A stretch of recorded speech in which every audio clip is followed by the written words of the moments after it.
What is the verse from the Quran that made Shaytan cry? And why did it make him cry? And that it's been narrated that Anas ibn Malik, the great Sahabi radiallahu an, he said when this verse was revealed that Shaytan cried. Allah subhanahu wa ta'ala tells us in Surah Ali Imran, chapter 3, verse 135, وَالَّذِينَ إِذَا فَعَلُوا فَاحِشَةً أَوْ ظَلَمُوا أَنفُسَهُم. Those who do that which is fahisha, that which is immoral. أَوْ ظَلَمُوا أَنفُسَهُم. They oppress themselves, meaning they oppress themselves by sinning, by shortcomings. What do they do? What's the first thing they do when they fall into this sin, when they do that which is immoral? ذَكَرُ اللَّهِ. They remember Allah. They remember the greatness of the one they're disobeying, the greatness of the one that they're sinning against. And then right away, the second thing, فَاسْتَغْفَرُوا لِذُنُوبِهِمْ. And then they seek forgiveness for their sins. Once they remember the greatness of Allah, right away, they race to have Allah forgive them. And Allah said, وَمَن يَغْفِرُ الذُّنُوبَ إِلَّا اللَّهِ. And who forgives the sins other than Allah? And then the third thing, وَلَمْ يُصِرُّوا عَلَى مَا فَعَلُوا وَهُمْ يَعْلَمُونَ. And then they do not persist on doing what they're doing while they know. Imam Ibn Kathir rahimahullah, in his tafsir, he mentioned that it's been narrated that Anas ibn Malik, the great Sahabi radiallahu an, he said when this verse was revealed that Shaytan cried. Why would this verse make him cry? It's because of the power of the meaning of this verse that he understood that unfortunately many of us don't understand.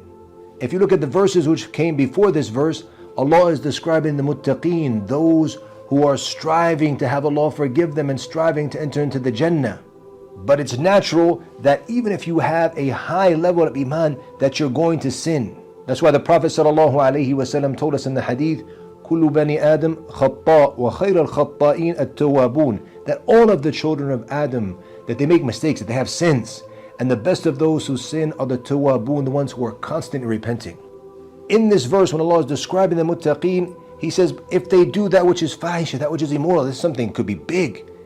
Or if they sin, that could be at different levels. So just because he's from the muttaqeen, he's from the pious, doesn't mean he's not going to fall. But what makes him unique and what makes him special is that right away, once he falls into that, and Shaytan got him, that he ذكر Allah, he remembers Allah. Then right away, فَاسْتَغْفِرُوا لِذُنُوبِهِمْ, then he seeks forgiveness for his sins. And then the third thing, وَلَمْ يُصِرُّوا, that they're not persistent on doing those sins. And that he is not persistent, meaning he's not constantly doing that sin. Therefore, when Shaytan understood this, he realized there's no way for him to be successful in taking the muttaqeen with him to Jahannam, because of the greatness of Allah in their hearts, first of all. So once they sin, they remember Allah. And then right away, they know the importance of striving to have Allah forgive their sins. And they're not going to be from those who are persistent and consistently doing them. And that's why Allah said in the next verse, in verse 136, أُولَٰئِكَ جَزَاؤُهُمْ مَغْفِرَةٌ مِّن رَبِّهِمْ.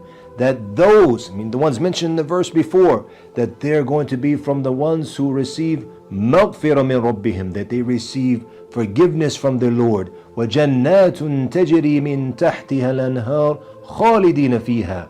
And Jannat, that they will be entered into the Jannah, that which with beneath rivers flow, to be خَالِدِينَ فِيهَا, to be eternally there. وَنِعْمَ أَجْرُ الْعَامِلِينَ. And what a blessed reward for those who are the amilin, those who are working, those who are striving for Allah.